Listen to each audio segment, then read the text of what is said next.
Eh, Mauricio, como biólogo me es complicado comprender tu postura y cito, sacrificaría a todos los conejitos y perritos, y agregué, con mis propias manos, por salvar a un niño. ¿Por qué la vida de un solo individuo de una especie sería más importante a preservar o conservar la totalidad de una o varias especies enteras?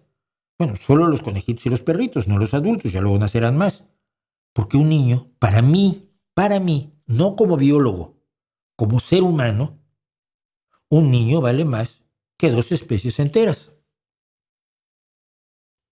Lo siento.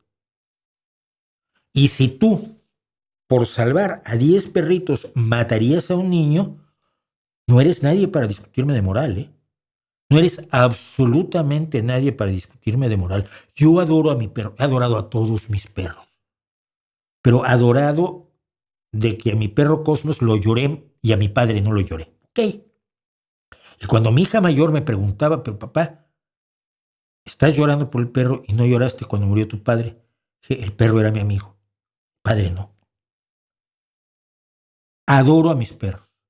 A mi propio perro lo mataría si es para salvar a un niño, con todo el dolor de mi corazón. Pero así lo haría porque si quieres soy especista. Defiendo a los seres humanos porque soy un ser humano y porque creo en el potencial humano. Como quieras, entiéndelo como biólogo. ¿A cuántos niños matarías para salvar a toda la especie, que no es una especie, es una subespecie de lobo, del perro común?